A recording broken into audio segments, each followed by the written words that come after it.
Salut les bricoleurs, aujourd'hui on va parler des bobines. Donc pour ce faire, j'ai rassemblé quelques trucs qu'il faut savoir sur les inductances. Donc une inductance est la propriété d'une bobine de fil à s'opposer à un changement de courant. Le composant électrique que l'on forme en enroulant un fil et qui possède une inductance s'appelle un inducteur ou une bobine. Une bobine, c'est un fil conducteur enroulé plusieurs fois sur lui-même.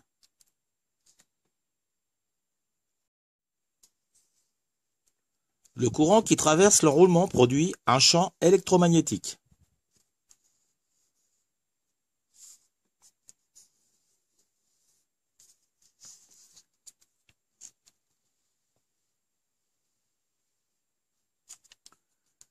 La direction résultante du champ magnétique total crée un pôle nord et un pôle sud.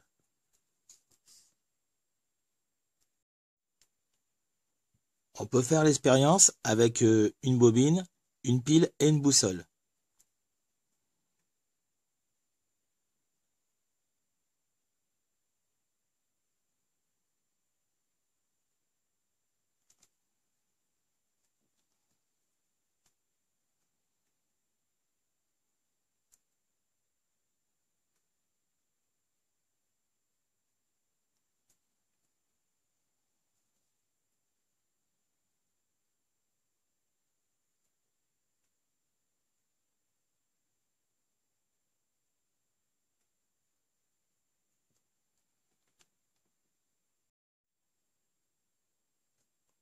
Lorsqu'un courant circule dans une bobine, il s'installe un champ électromagnétique. Si le courant change, le champ électromagnétique changera aussi. Une hausse du courant augmente le champ, une diminution du courant réduit le champ. Un courant qui varie donne lieu à un champ électromagnétique changeant autour de la bobine. À son tour, le champ électromagnétique variable fait apparaître une tension induite aux bandes de la bobine dont le sens s'oppose au changement du courant. Cette propriété est appelée auto-induction. Voici le phénomène d'auto-induction. Donc si j'alimente une ampoule avec une bobine en série, l'allumage se fait avec un certain retard. Et si je la branche en direct, l'allumage est instantané.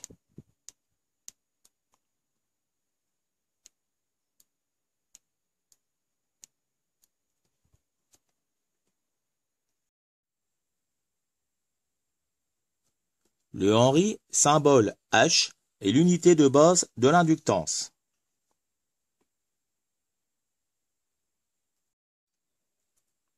Voici les facteurs physiques qui déterminent l'inductance d'une bobine.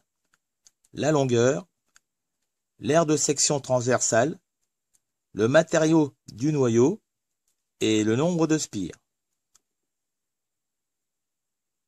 J'ai fabriqué deux inductances avec le même nombre de spires, mais elles n'ont pas le même diamètre. Donc,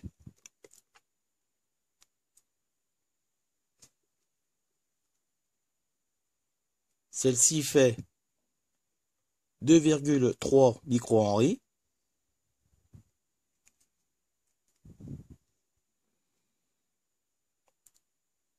Et celle-ci, 2,8 microhenry. Si on déplace le noyau à l'intérieur de l'inductance, sa valeur augmente.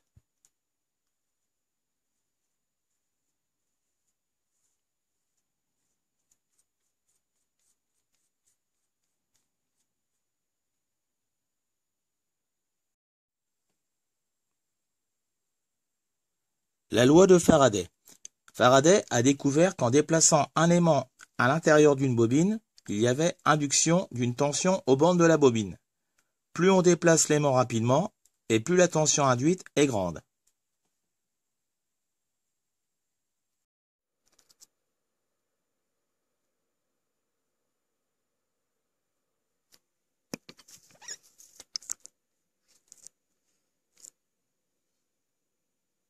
Je vais faire un essai. J'ai branché l'oscilloscope aux bornes de la bobine. Et je vais prendre un aimant et le déplacer à l'intérieur. Et on va voir qu'est-ce qui se passe.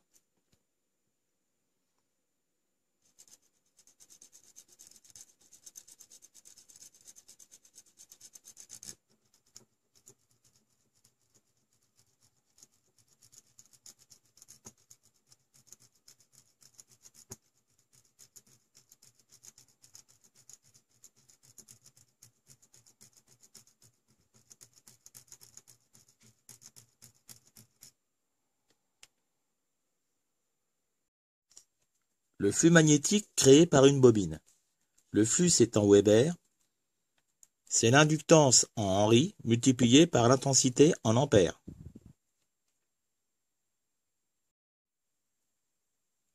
Comment calculer les groupements d'inductance?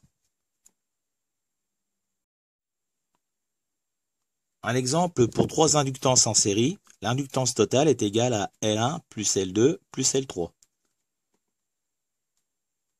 Et pour 3 inductances en parallèle, c'est 1 sur l'inductance équivalente est égale à 1 sur L1 plus 1 sur L2 plus 1 sur L3. Voilà, donc c'était un résumé très simple pour en connaître un peu plus sur les bobines.